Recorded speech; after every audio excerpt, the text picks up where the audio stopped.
Hello YouTube world, this is Johnny Mo coming to you. Haven't done a video in a while, been really busy. We finally got some rain. We were officially put into phase one of a drought, and about a week after that we started getting some rain. Some of the lawns on certain sides of towns are actually starting to grow again. There were some that I didn't cut a month and 3 weeks, so this is a definitely a blessing to get the rain that we got to help us get through the rest of the year. It's been miserably hot, dew points in the 70s every day, 90-degree temps, just miserable working weather. But having said that, everything's going good. I did a lot of landscaping in that month and a half that we were basically off. I didn't have to mow much, hardly anything at all. Maybe total of 2 days a week, just cleaning up some shade lawns, or if you had someone who had a sprinkler system, you had to cut that. But I wanted to give you an overview of the Stihl equipment I bought, and just to give you an update how it's going. Periodically I want to do this.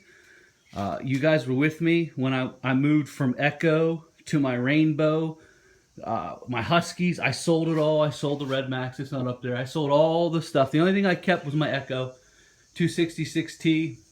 I kept the pass system. It's over there. I'm going to keep that just for a backup. I use it around my house. But let's just go through one by one, explaining what I like, what I dislike. The HS56C I've had for a couple years now. Light, well-balanced set of trimmers. Would not recommend them. The only reason is their blades per minute does not go fast enough. It's at 3,500, I believe it is. And it's just a little too slow when you're cutting tight knit, like when you're cutting boxwoods or gold thread or hues. You have to have them extremely sharp, and that's the downfall of these. Just the blades per minute's just not fast enough. I think the 152 Echoes actually prune better than them, but they're heavier than them. So that's up to you. If you're pruning some like things that have some a little bit longer of a stem, that's fine. They'll cut through that. Now these things here, these are 82T. Now these things here are beastly. It's a 30-inch bar, a little heavy, but I tell you what, they cut through everything. They crush boxwood. They crush everything they come in contact with. It's at 5,000 blades per minute, and just that is an awesome. And at I think I got them for $489 with a discount. Excellent pair of trimmers, my favorite pair of trimmers, but they are a little long. I should have went with a 24, but I don't mind a 30. I would choose this set of pruners over any that I've ever used. Great set of trimmers. Some other stuff that I've had along the Stihl line are these. I use these to trim up roses sometimes, some smaller hand stuff, some rhododendrons. I'll use these.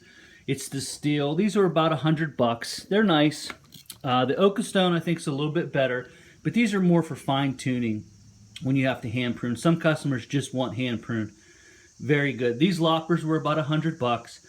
Very good pair of loppers. Love the loppers. Just the best pair of loppers I've ever owned. Just very smooth, very well built. I never thought I would like a $100 pair of loppers, but I love those. And these are my hand pruners. Not as good as the Oakstone, but they're very good. I go to these a lot because they're a lot cheaper than Oakstone. I still have them in my landscaping truck, but I do use these more because these were only 32. Oakstone was 60. And if you know anything, these are easy to lose. And I like these. Very nice set of pruners. Highly suggest them for Stihl. $32. This is probably my most used product that I use. The PP100 extended pruners.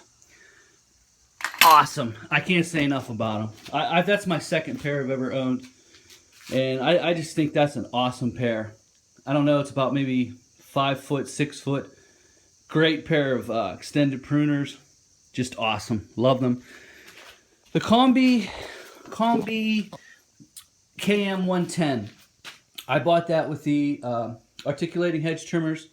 I also bought this Stihl. This is a extension. It's the lighter one. I can't remember what it's called, but I think it was $50 more than just the Stihl extension.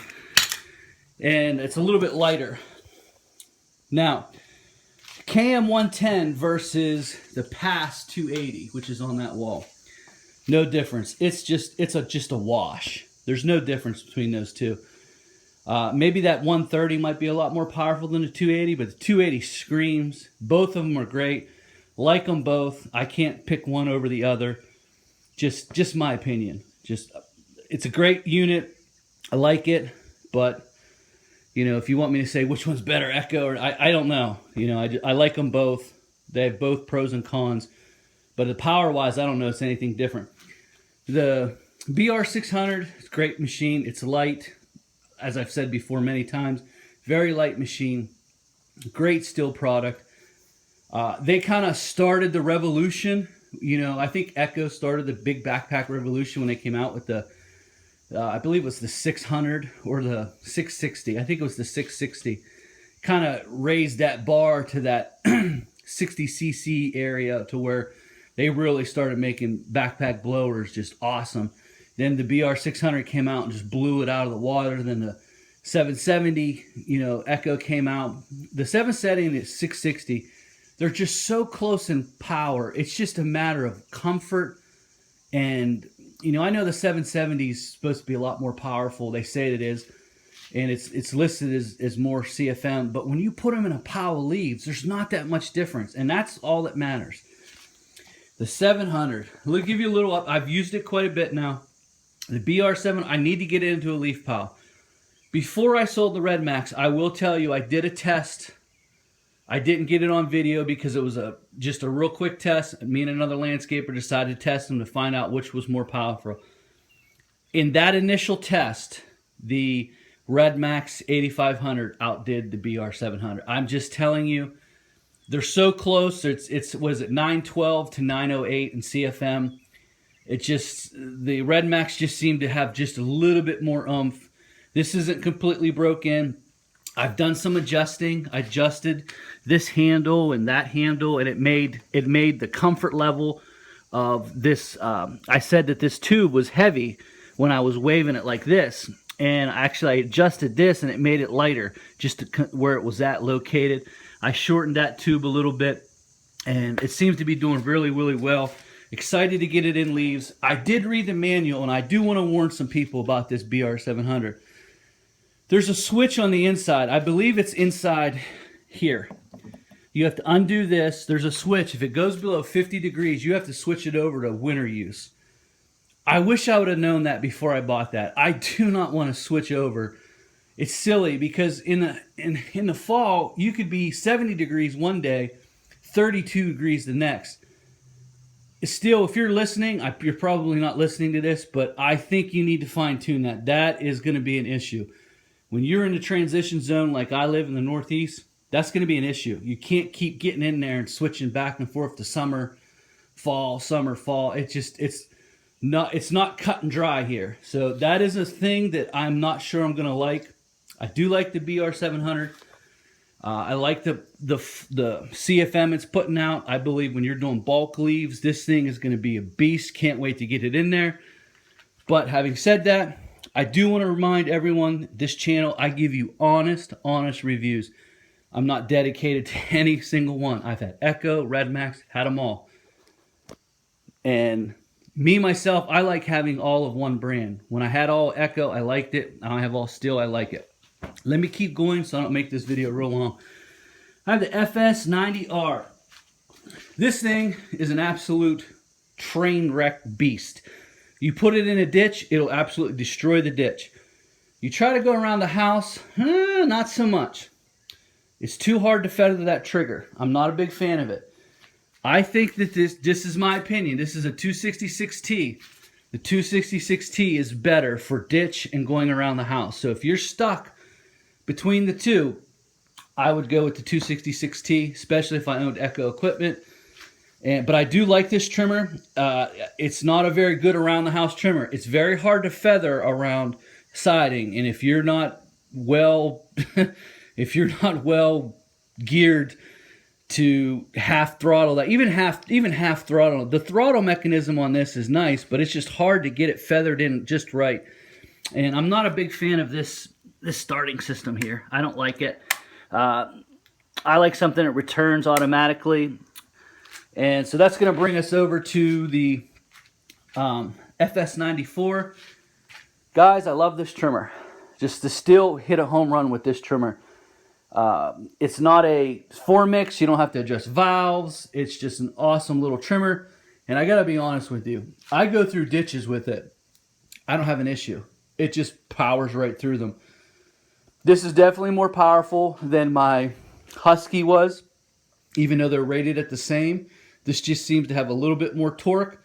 I like the feel of the Husky better. I have to admit that. The Husky was more balanced and lighter. It did burn my arm, but it didn't have the power that this FS94R does. I love this. Just click off, ready to go. It is a little fussy starting when it's warmed up. When you first start it up, it's easy, but when it's warmed up, maybe you guys can help me out because I'm having a little trouble when it's warmed up. What is your technique? Like, say you used it on after not using it, and then you want to go use it again. I'm having a little trouble getting it started and keeping it running. It wants to cut out. I also noticed that inside the enclosed trailer, I get a little bit of pressurization in the tank, so I have to uncrank the tank after some use. Now, it's been crazy hot, but that's just the way it's been. So you hear it when I unscrew it, it goes, tsh. This is something else. I sold all my chainsaws. I don't do a lot of tree work, and I ended up going with a Stihl MS-193C. I've used it a little bit here. Still up in the air on that one. I had the Farm Boss 290, I think it was. That was really powerful. Now, I came with this 193. It's just a little underpowered, but it's great for what I'm doing with it, so I'm very happy with it. Happy with the Stihl lineup, happy with the Stihl company. Not a big fan of the 4-mix and having to adjust valves. I did adjust the valves in that one. I haven't done anything with any of these other. I think it's too soon, but that's just my opinion about them. Hopefully, if you decide to go with Stihl, you like your products. I do like one thing about this FS90R. Boy, I was in a ditch the other day with it. Wow, it just destroyed the ditch. Just ripped right through the ditch. It was a house that I haven't cut for a month and 2 weeks, and in the back it had a drainage ditch. I'm telling you guys, this drainage ditch, it was up to my waist, and it just bloomed right through it. I was very impressed with it. No issues whatsoever. As far as, you know, Stihl versus Echo, I like some Stihl stuff. I like some Echo stuff.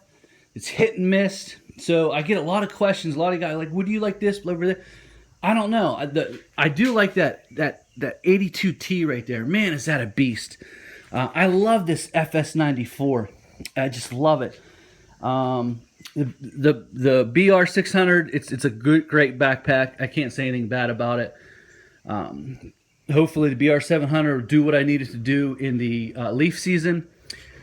My favorite backpack for leaves right now is probably still the 8500 Red Max. I just don't like the rainbow equipment. I like having all-one equipment. For pruning, the pole pruner, I use that the most. I don't use loppers a lot. I don't do a lot of hand pruning.